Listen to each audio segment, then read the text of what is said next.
So I'm gonna run a few here.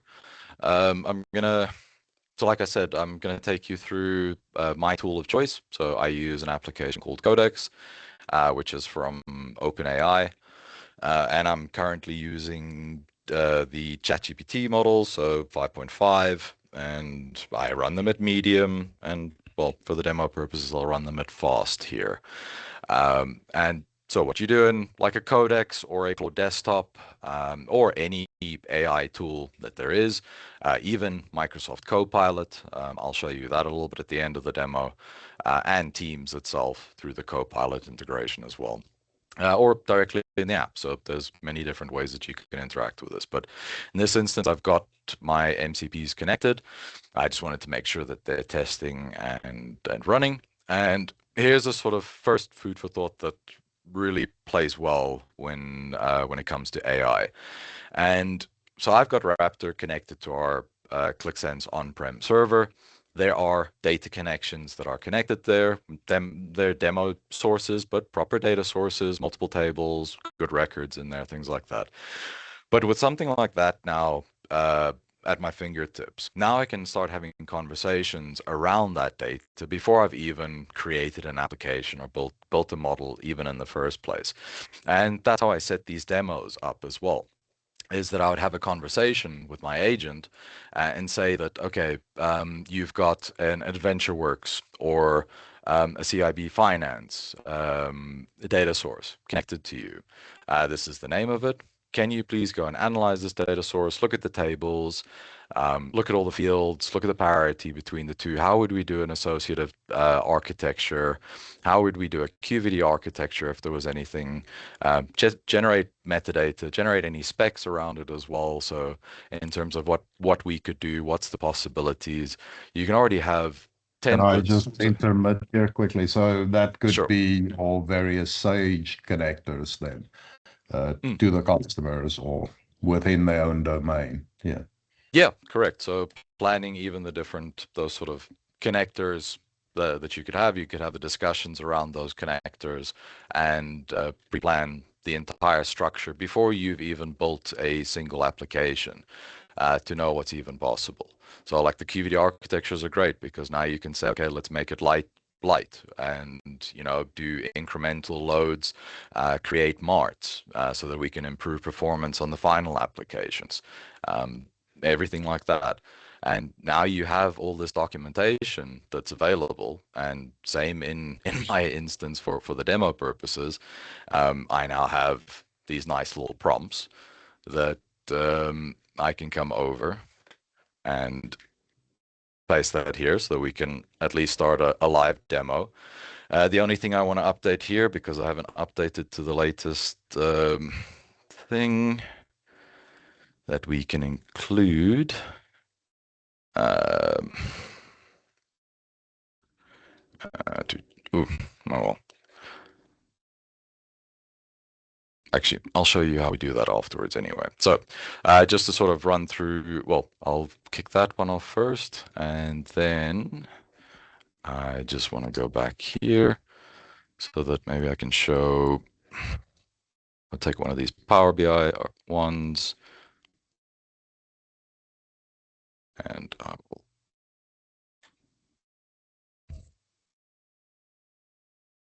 Okay, that one's already there. Let's kick off another one as well.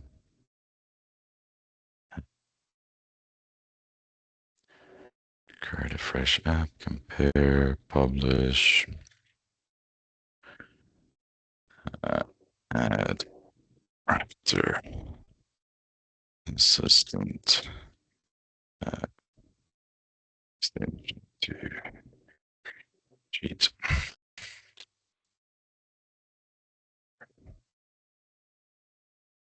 Okay, I'll go between the two, but what I've done now is I've kicked off two processes. What I'm showing you is what we call one-shotting in I guess the AI space itself. It is not in any way that it needs to be done like this. It's no longer really do you have to give your AI agents a massive thing and fire and forget. And of course, you can do these things, and that's great for demos and that because I can show you the process a little bit quicker from start to end. But the logical thing would be to have these conversations up front, so beforehand, so that you are able to um, then break down the data properly in that. And then the same as when you're doing, even if you're doing Power BI migrations or ClickView migration apps, like I've said in other demos as well, is there's a customer of ours who has over 700 ClickView applications that they want to migrate. Now, of course, we with another customer that we POC'd, we migrated 208 ClickView applications in 68 minutes. So it's not anymore about can you migrate it? Yes, we can migrate it, but that's also not the logical step for that. It's not to take all 208 or 700 applications and just migrate them straight into the new Qlik Sense instance. The logical thing would be yes, migrate them, but now take something, or take Raptor and go and analyze those applications and go see what applications can be logically grouped together. What could be split out, what is pointless, what's duplicates, and you can do these at such speeds that it's ridiculous. You're able to do those sort of assessments, um, you know, in a day versus having to do them over weeks or months even.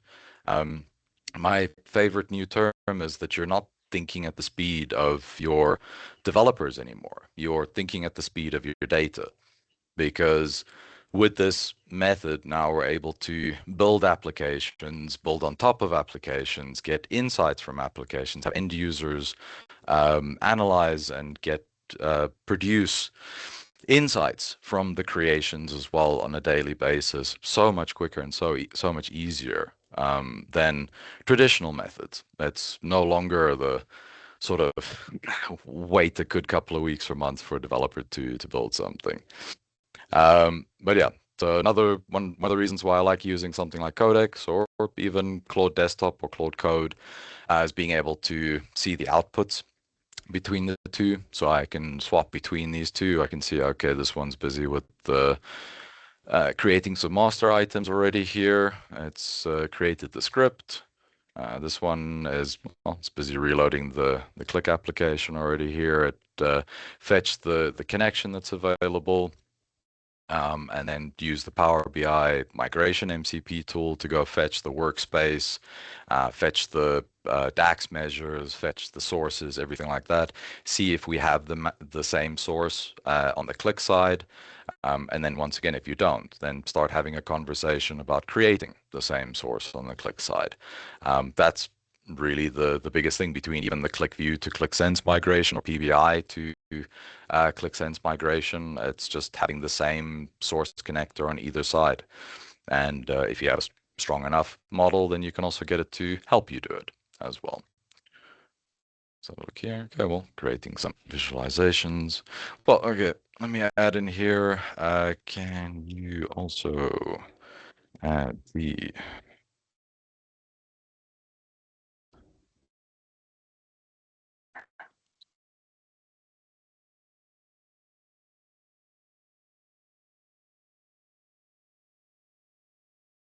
uh, so with something like Codex, I can kind of not interrupt it, but give it a bit of a nudge to see if it's going some way in the wrong direction or anything like that. Or in this instance, because I forgot to include this in my initial prompt, then I can add it a little bit later where it makes logical sense, where it's busy building the front end, so it can now add that extension object in for me as well.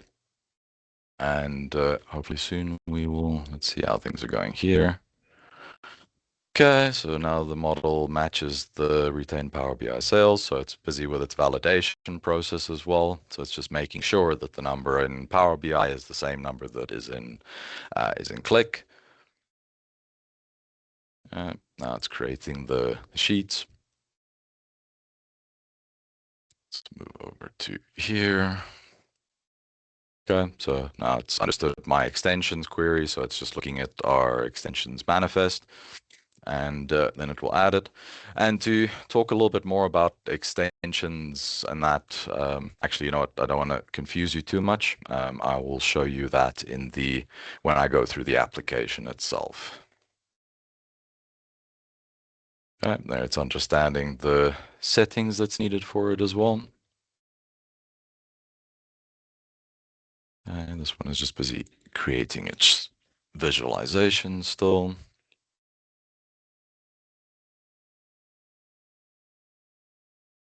Who's going to finish first here?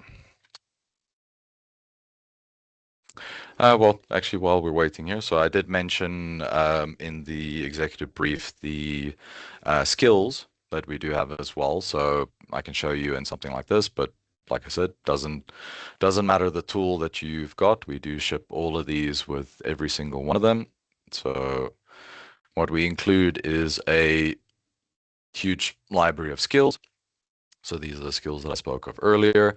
So now that when you do ask your agent to do some work and that, it can always refer to this skill library. Or if you already know what you want to execute on. So if you want to do data quality checks, you can just invoke the data quality skill, and it's got a then this sort of manifest in terms of what it needs to do, how should it check, what's the proper way of doing it, you know, and any hiccups that you might come across, things like that, that's all built into these skills. And then the beauty of this is that you can also edit these skills yourselves if there's something that you want to add, or create new skills and add to those as well. If there's particular processes, when there's month-end reporting and you want your agent to go analyze all 50 applications on across the entire environment and pull the latest KPIs from all of them and generate an Excel report or an email or a Teams message for everyone at 8 a.m. every day. So that could be built into a skill. Usually the best ways that I like doing that is I would usually get my agent to do it once. So I would kind of start a new thread and I would step by step go through what I want done. And then once I'm happy and working, then I just say, okay, now that you've done this, create this as a skill for me.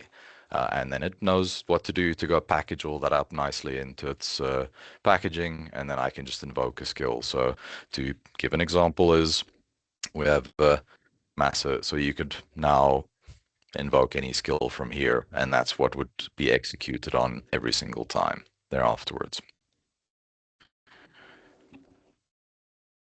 Let's have a look at this one here. Okay, this one is pretty much coming to the end here. And what I've also asked it to do in the prompts is to publish these applications into final streams and then delete any temporary assets and things like that. So now I get my little after action report as well. So I've got some different manifests and hands-off that I've asked for in my prompt and that, and I can see the outcome that we've got no synthetic keys, that we've got the sales match, you know, the orders match, everything like that. And now Codex, because I'm here, there's a nice little feature where they've got a built-in browser. So I can go ahead and now open up that Qlik application.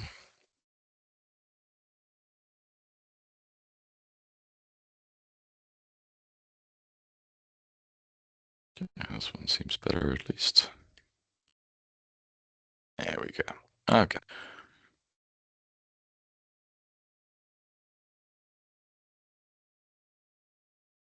Okay, so here's initially the sort of application that I wanted, where it was built from the migration, so the PowerBI migration. It had the different sheets in it. And there we go. So we can start with the executive overview. Yep. And then, so if we head on over to, sorry, I didn't think about this now and have my, I just wanted to show you. So this was the application. Okay, so this is the original application, and what I unfortunately forgot from my initial prompt was to include a screenshot of the actual only sheet that's in the application. You can say now here to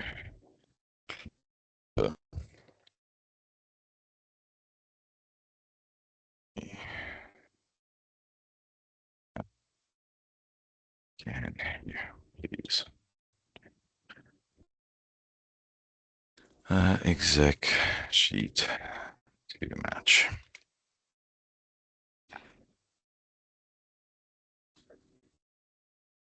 Okay.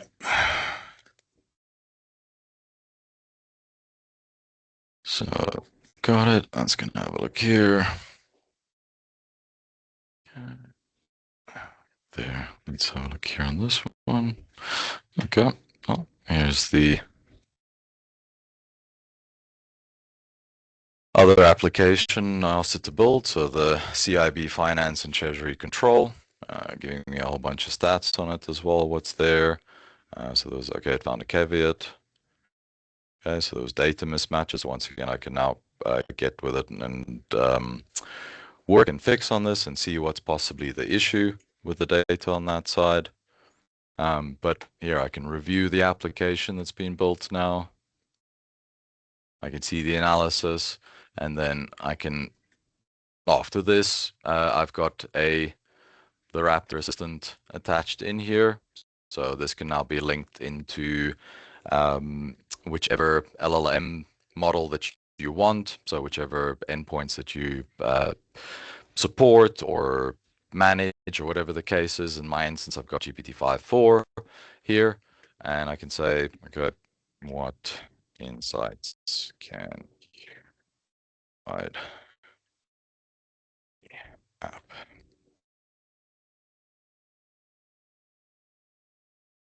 Now I have my little helpful assistant directly in the application, but now being able to have my discussions around my data itself, I can move this obviously around. I can interact with my application.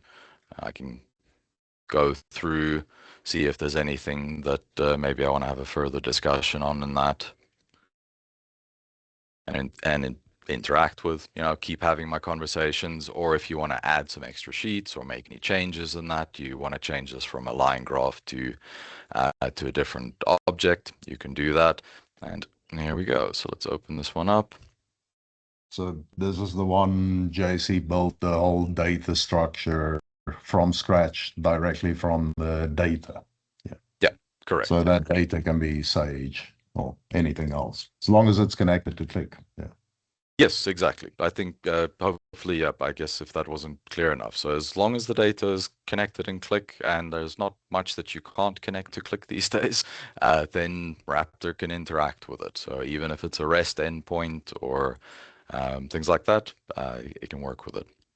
But here, yeah, we get the insights that it's managed to pick up. So it sees that there's no selections applied, so we're just looking at it.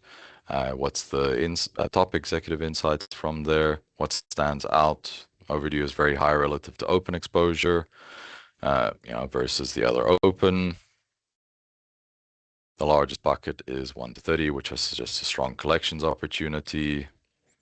And this is, of course, just an example conversation. Now you could, have, okay, where, who are the possible outliers? So, are there any outliers? Or whatever your next question that you want is. Move over back to the side. And here we go. So, just in time finished. So if I go back over to the app, not too bad. So now you've got your migrated application, and same thing. Now you can continue and have your conversations, build on it, add to the data. So if I take you over to the data load editor,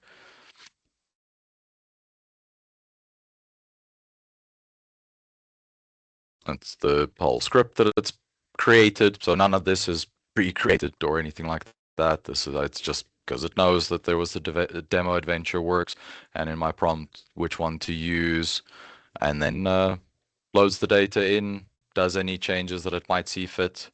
So customer names, other different classifications, and this is all data and app dependent of how you can get it to work with you to make any changes that you want in that. But I mean, there it's created the data then, and the final front end. Let's move over to here. Yes, there are a few outliers in the current app state. Main outlier, okay, trading account, set exposure, overdue. You know, and this is now without, you know, I might know my data, I might know my application, but there are definitely ways that it is able to find nuances in that and to give these sort of insights. Or even the thing is that let's say you might understand or interpret the data perfectly like this, but not the next person doesn't interpret the data exactly like this, which once again now helps the other person interpret and understand when they're looking at the data, how they can read it and what's the possible insights. And these are then the same things that you could have connected. So with, for example, on the Copilot side, so you can attach your you can attach the MCP to your Copilot agent. So you can create a Copilot agent and then attach that and then make it available to both teams and to Copilot if whoever is using it, if there is Copilot. And it's the same thing that you're getting as well. So you're asking your queries that you can have and then getting your responses off of the data grounded in that governed data that sits on Qlik. And there's a huge difference between this and if you've ever seen anything else of people who say that, you know, okay, I take my Claude desktop and feed it my Excels or my SQL tables and off it goes. And yes, they are very capable of doing things like that. But context bloat is a massive issue in the AI space, and those are the sort of things that cause context bloat, because it has to load all of these files in first before it can do any associations or any filtering or anything like that. So it has to understand the entire picture before it can even give you the breakdown or the summary of information. Where now when you've got your AI agent with Raptor, it's able to do these queries directly on the Qlik data, which is perfect for this. I mean, what Qlik was built for AI, where it can now do these very particular queries, and it's only retrieving the data needed to do the analysis. So now I can do even better reporting and fetch even more necessary information, because it doesn't have to go load in all 50 SQL tables and do all the necessary filtering and things like that, when it's all filtered and it's built in the app to then just return the very end result to the user. And that's pretty much my demo, if there's any questions at all.